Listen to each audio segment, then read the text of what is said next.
Assalamu alaikum wa rahmatullahi wa barakatuh. Page 48. Inna alhamdulillah wa salatu wa salam ala rasulillah.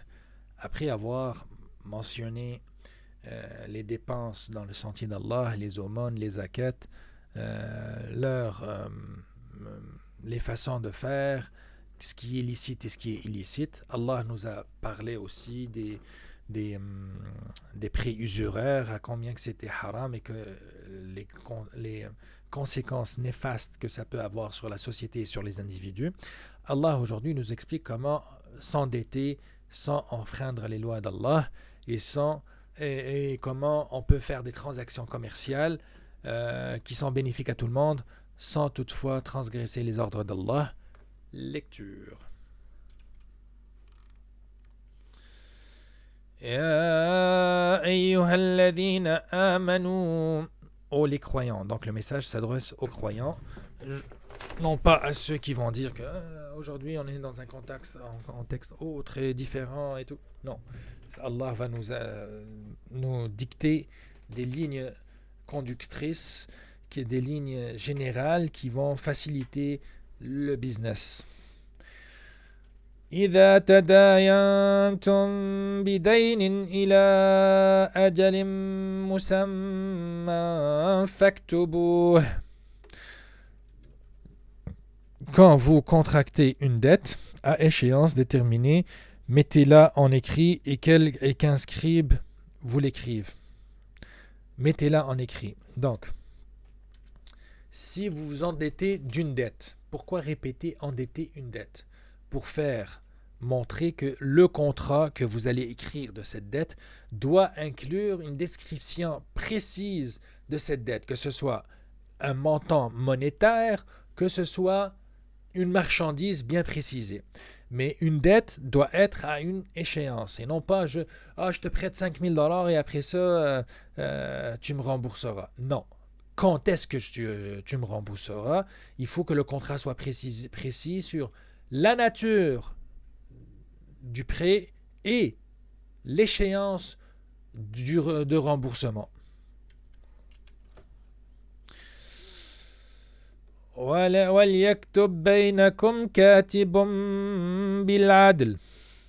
Et qu'un scribe l'écrive entre vous en toute justice. C'est-à-dire que le scribe doit l'écrire détaillé sans faire aucun changement, aucune omission, aucun ajout qui ne soit pas équitable. Petit rappel, les musulmans avant la révélation du Coran étaient une société d'analphabètes, ummiyoun. Ummiyoun, ça veut dire qui ne savent pas écrire ni lire, parce que lire et écrire à l'époque était considéré comme un privilège rare, mais aussi l'ummiyoun veut dire ceux qui n'ont pas de livres révélés comme la Torah et comme les évangiles. Maintenant, c'est une époque révolue. La majorité des musulmans, l'islam a fortement recommandé l'apprentissage, l'éducation. D'ailleurs, le premier verset révélé à Muhammad alayhi salatu wassalam était « Lis », « Iqra », ce qui se traduit par « lis » ou bien « apprends ». Et donc, l'apprentissage devient un devoir religieux. Apprendre à lire et écrire devient un apprentissage religieux. Par contre, revenons au contexte, si vous vous faites emprunter ou bien vous faites endetter A emprunte de l'argent à B, il faut qu'il y ait quelqu'un qui va écrire ce contrat. Il est permis que l'un d'eux l'écrive, mais il est plus recommandé d'avoir quelqu'un, un scribe qui va l'écrire en dehors de ces deux parties-là. Aussi, les fuqaha ne sont pas unanimes sur la sémantique de cet ordre-là. Lorsqu'Allah nous dit écrivez-le, est-ce que ça devient obligatoire et donc ceux qui n'écrivent pas commettent un péché, ou bien c'est fortement recommandé et ceux qui n'écrivent pas, c'est plutôt ils ont délaissé les meilleures pratiques dans ce contexte précis. Wallahu a'lam, la majorité des fuqaha vont dire que c'est une forte recommandation et non pas euh, une obligation. Et dans ce sens-là, si ce n'est pas une obligation, le scribe peut avoir euh, une rémunération pour écrire le contrat tel qu'un notaire le ferait aujourd'hui. Euh, Par contre, si on dit que c'est une obligation, là, le notaire ou bien le scribe, écrire un tel contrat, il ne pourra pas avoir de rémunération parce que c'est une obligation religieuse.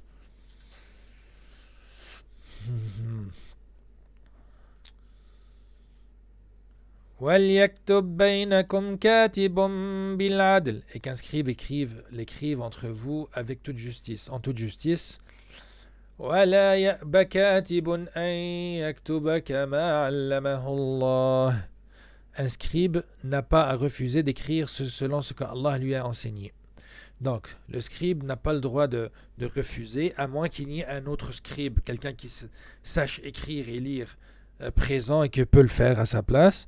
Aussi, si on comprend que ce n'est pas une obligation mais une forte recommandation, on peut aussi le lire de la façon que Kama allamahu Allah.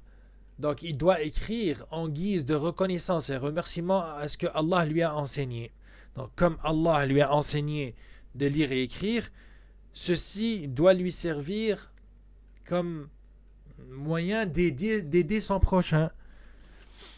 C'est comme les médecins de Médecins sans frontières et autres, les médecins qui font des diagnostics pour des patients ou aident des patients gratuitement pour l'agrément d'Allah, pour aider son prochain en guise de reconnaissance envers cette science que Allah leur a permis d'apprendre.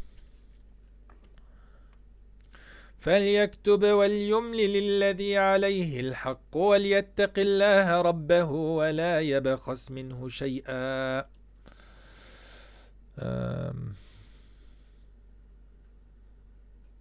Qu'il écrive donc et que dicte le débiteur qu'il craigne Allah son Seigneur et qu'il se garde d'en rien diminuer. Donc, écrire doit être bien précisé et doit être conforme à la transaction qui est en train de se dérouler.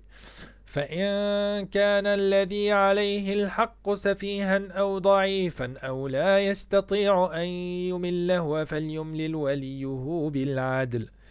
Si le débiteur est gaspilleur ou faible ou incapable de dicter lui-même, son représentant dicte alors en toute justice.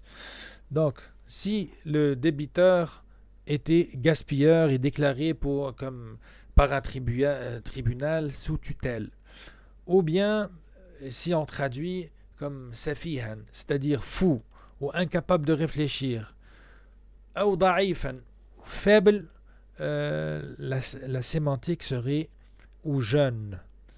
Un garçon de 10 ans ne peut pas emprunter de l'argent, une grosse somme d'argent, puis être capable de la retourner. Ou incapable de dicter lui-même, qu'il soit sourd-muet ou malade.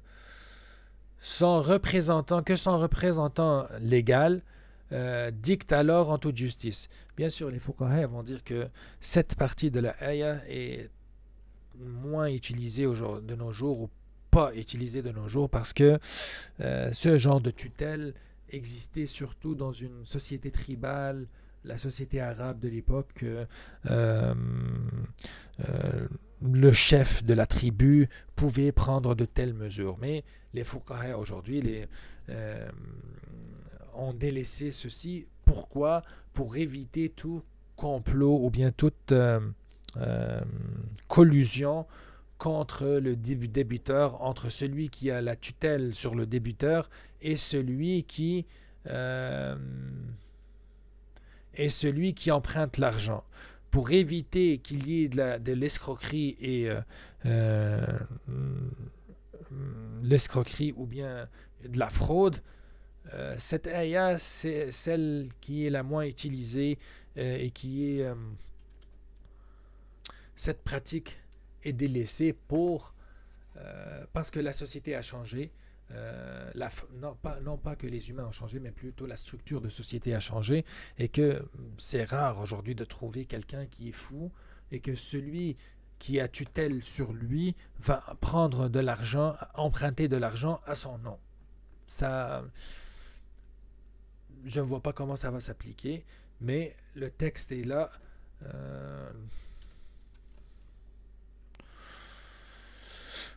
Le,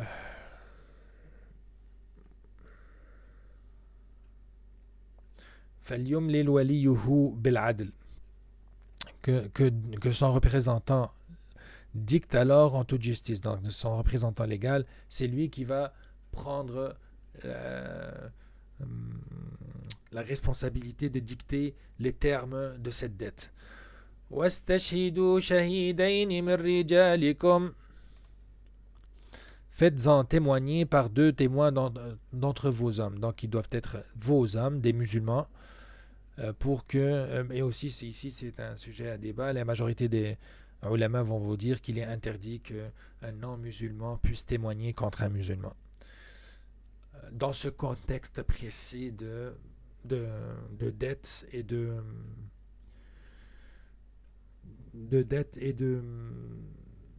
vente et achat à dette. Et à défaut de 2 hommes, un homme et 2 femmes. فإن لم يكونا رجلين فرجل وامرأتان ممن ترضون من الشهداء. Et à défaut de 2 hommes, un homme et 2 femmes d'entre ceux que vous agréez comme témoins. Et cette partie de la ayah constitue une révolution dans le monde des affaires. Rappelez-vous, à l'époque, la femme était considérée comme un moindre humain et que certaines femmes se faisaient, les filles faisaient tuer dès la naissance. D'ailleurs, c'est même une pratique qui est encore présente aujourd'hui en Chine et en Inde. À l'époque, la femme faisait partie de l'héritage de son mari. Donc, il y a 14 siècles, Muhammad alayhi salatu wassalam vient dire aux hommes c'est correct de faire témoigner vos femmes pour des transactions monétaires et des transactions économiques. Alors que il n'y a même pas quelques siècles, l'Église encore se demandait à ce que la femme est un humain à part entière ou pas.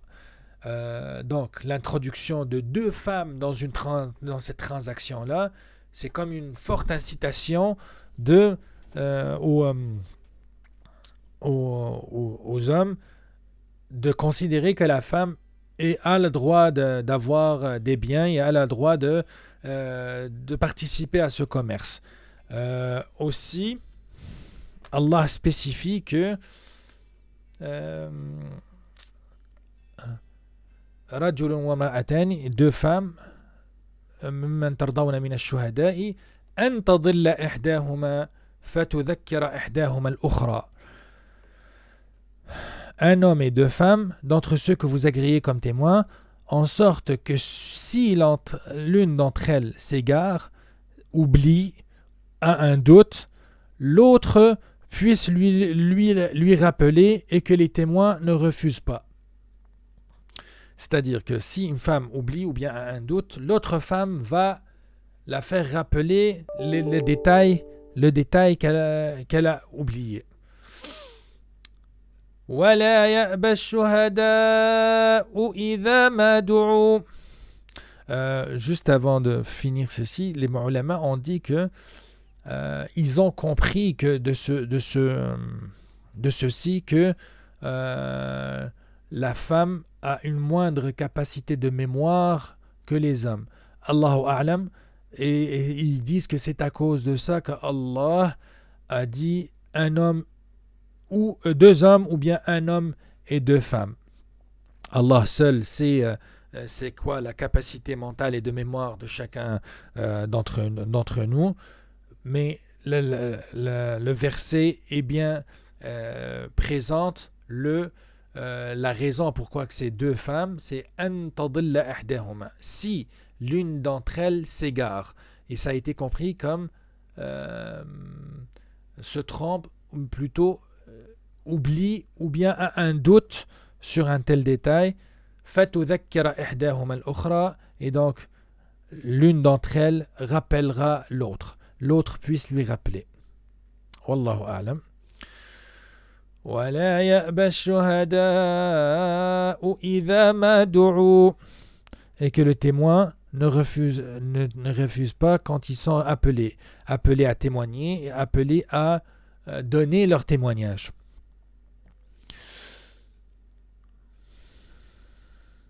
ولا تسأموا أن تكتبوه صغيرا أو كبيرا إلى أجله. Ne vous lassez pas d'écrire la dette ainsi que son terme, quelle que soit, petite ou grande. Pourquoi? ذلكم أقسط عند الله وأقوم للشهادة وأدنى ألا ترتابوا. C'est plus équitable auprès d'Allah, et plus droit pour le témoignage, et plus susceptible d'écarter les doutes. Comme ça, la transaction est bien claire, et si jamais on a besoin de témoigner ou bien d'aller devant un tribunal, tout est bien clair. إلا أن تكون تجارة حاضرة تديرونها بينكم فليس عليكم جناح ألا تكتبوها. Mais s'il s'agit d'une marchandise présente que vous négociez entre vous, dans ce cas, il n'y a pas péché de l'écrire. Rappelons le contexte. Le contexte, c'est ce que quelqu'un va emprunter de l'argent à une autre personne. Mais ce contexte peut être aussi le fait que dans un commerce, je reçois une marchandise avant de l'avoir payée, ou bien je la paye avant de la recevoir. Et dans ce cas, comme il y a un délai dans la transaction, il se peut qu'il y ait une mésentente, ou bien il se peut qu'il y ait discorde ou bien chicane à la fin sur le déroulement de la transaction, et d'où la forte recommandation d'écrire ceci dans un contrat. Par contre, si la transaction est finie et que les deux parties ont reçu leur partie de l'échange, c'est-à-dire argent ou marchandise contre marchandise, il n'y a pas besoin de l'écrire parce que il n'y aura pas de discorde plus tard ni de chicane plus tard. وَأَشْهِدُوا إِذَا تَبَايَعْتُمْ. Mais prenez des témoins lorsque vous faites une transaction entre vous. وَلَا يُضَارَّ كَاتِبٌ وَلَا شَهِيدٌ. Et qu'on ne fasse aucun tort à aucun scribe ni aucun témoin. C'est-à-dire, il ne faut pas faire pression sur les témoins ni sur le scribe, celui qui va écrire, pour modifier un témoignage ou bien d'écrire différemment de ce qui a été conclu dans la transaction, bien dans l'affaire, le deal. Sinon, وَإِن تَفْعَلُوا فَإِنَّهُ فُسُوقٌ بِكُمْ. Si vous le faisiez, cela serait une perversité en vous. Perversité ou péché. وَاتَّقُوا اللَّهَ. Et craignez Allah. وَيُعَلِّمُكُمُ اللَّهُ. Alors Allah vous enseigne.